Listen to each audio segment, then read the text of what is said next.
friends, it's Paige Evans and I have a new process video to share with you today. This was made for an Altenew blog hop featuring some of their new releases, and I wanted to feature these layerable flower stamps and coordinating metal dies. So I am going to start with the bride-to-be metal dies and matching stamps. And when it comes in the package, all of the metal dies are connected together, so you need to use some wire cutters or some metal cutters to cut the individual shapes out.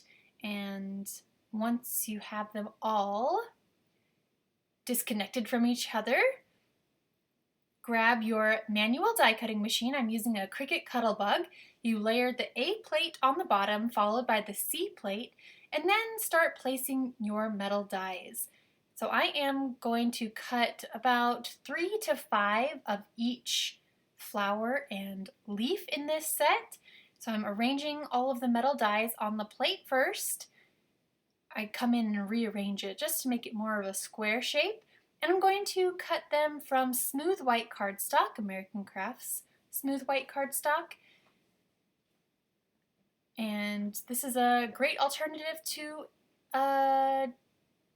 like a silhouette cameo or a Cricut using these metal dies. So you'll end up with small little shapes that I will then customize with stamping.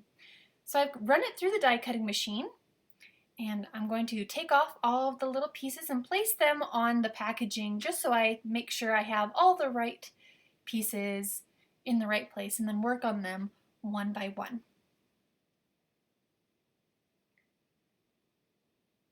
Alright, so I'm going to bring in the matching stamps. And this is something that I just learned, is that when you're using acrylic stamps for the first time, you need to remove the filmy layer on top with an eraser.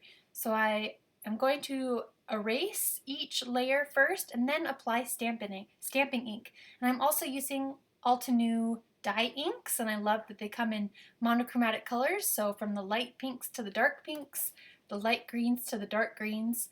So I'm starting with the lightest colors first, and then coming in with darker shades with every layer. So these are again, the matching bride-to-be stamps. This flower has 3 layers, so I stamped the light pink flower, the details with a darker pink, and in the center I am using brown, but I actually end up going back and stamping it with a darker pink. These are the fabulous floral metal dies and matching stamp set, and these are so beautiful. They should just be called the beautiful floral die set because they are beautiful and fabulous. So it's basically the same technique that I just shared. Maybe it's just a little bit more involved because there are about 7 layers per flower, and I find it's easiest to do an assembly line. So I die cut 8 flowers first from smooth white cardstock. I stamped the largest layer, the back layer first with the lightest color of pink, stamped them all the way through all 8, came in with the second layer, which is the next darker shade of pink ink, and then stamped all of those. Now I'm currently working on the 3rd layer, so again using that 3rd darkest color of pink ink called Rubelite. Now I'm coming in with the darkest pink layer, which is the 4th layer, so we're on number 4 of 7, and again I just stamp all of the flowers at the same time so I'm not cleaning off the stamps in between each stamp, and yeah, I think it's just more efficient to do it this way, assembly line style. So on this layer I'm coming in with a darker red color.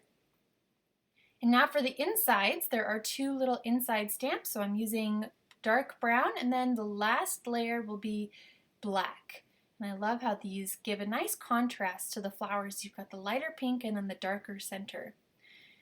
So I've gone ahead and stamped a whole bunch of flowers and a whole bunch of leaves. And now what should I do with them? Well, this is the fun part. So I thought I was going to create a border all the way around this smooth white cardstock background, but I ran out of big flowers, so then I decided to create clusters on the top left and bottom right corners. So here you can see me arranging the flowers, and at first I was like, all this pink and orangey yellow, I don't know about this, but then when I started adding in the pops of green leaves and the blue leaves, I fell in love with this, and I love how bright and colorful and pretty it is. So I'm just quickly arranging things to see if I like the placement, and then I took a picture with my phone so I could refer back to it, and I'm gonna move everything off the layout because I wanna do some mixed media on the background. I'm bringing in this watercolor bouquet stencil, also by Altenew, and modeling paste, and I'm going to scrape it through this stencil. Now, heads up, I actually redid this because in this example that I'm showing you, the flowers were too close to the middle. They needed to be more on the edge so that they just create a layer that peeks out from behind all of the stamped flowers. In this position, they were just right in the middle, and it kind of drew more attention to the modeling paste flowers than I wanted. But it's essentially the same idea, just putting the stencil down, scraping the modeling paste through, and then I wanted it to be the mirror image, so I wiped it off with water in the sink and then flipped it over and created a couple more pieces of flowers on the edges. So it's all about getting the flowers on the edges, creating layers and texture. Yes, the modeling paste adds a fun texture. So referring back to the picture I took on my phone, but not necessarily copying it exactly, because it's just too hard. There's too many pieces to copy it exactly how it was, and that was just a basic rough idea. So here I'm placing the flowers back in place and actually using adhesive now because I know this is where I want them to be.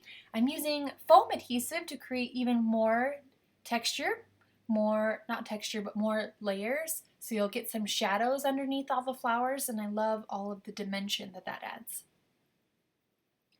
I adhered the largest flowers first and then came in with the smaller leaves. Once everything was glued down, I flipped the layout over, and now I'm trimming off the excess with a pair of fine-tipped scissors. I still have a few leaves left over for a separate project. Now for the title, I am using the Botanical U stamps and metal dies, also by Altenew from their new release. And this is a beautiful stamp set. Again, everything in these new releases are just so mind-blowingly beautiful. I've die cut the word U from smooth white cardstock, and just like with the layerable flowers, I'm stamping, I believe there are 4 layers for each letter. So I started with the light green leaves first, came in with the dark green leaves, coming in with the light pink flowers, and finishing with the dark pink flowers. Again, assembly line style. I find it's just quicker to do it that way. I'm using this photo of my daughter Jane on her first day of preschool last year, and the title is going to have the word you in it. I knew I wanted to use this phrase somehow. I also have these fine alphabet dies, metal dies, and again you have to cut them apart using metal cutters or wire cutters. And I thought about using the title Adorable You, so I cut out all the letters to make adorable, so I need 2 A's. And same as before, putting them on the plates and running it through my Cuttlebug manual die cut machine using smooth white cardstock. Run it through, take off all the little pieces. And then I needed, again, another A, because there's 2 A's in adorable. However, when I put the letters on the layout, I don't know. I think they look cute, but it just wasn't the look I was going for. So I will definitely save these adorable letters for a separate project. Instead, I went through the Botanical U stamp set and I found the sentiment that says, "Make my heart happy," and I'm going to stamp it on smooth white cardstock using black StazOn ink and then cut it out. And I love that title much better. I think it looks better than it did before. I'm going to trim it out with some fine tip scissors and then notch the end into a little banner shape just to give it some extra cuteness. And tuck that underneath the stamped U part. So my photo was a little bit too tiny, I thought, so no big deal. I just printed it a little bit larger. You can see here. Now I feel like the photo is more of the focus. And now coming in with some iridescent spray mist and just splattering it around this big empty white space. And I'm also going to splash some white acrylic paint in this white space. I thought it was just too empty, so I think that by splashing just a couple of different kinds of paint and mist, it fills up that space nicely and you've got a little bit more texture. For the final step, I'm going to add some journaling. And I thought about writing it in the top right corner here, and this is why I'm glad I always write it with a pencil first, because I just decided I didn't like it up in the top right corner, and instead decided to write it above the title. So I wrote it with a pencil first, went over it with a precision pen, and that finishes this layout. So I hope you are inspired to pick up some of these new Altenew stamps and coordinating metal dies. They are addicting to make. Yeah, once you start stamping the flowers, all the different layers, they just become so beautiful and you'll want to use them on all of your future projects. So, thank you so much for watching. I hope you have a wonderful day. If you have any questions, be sure to leave a comment and I will get right back to you. Thank you so much. See you again soon.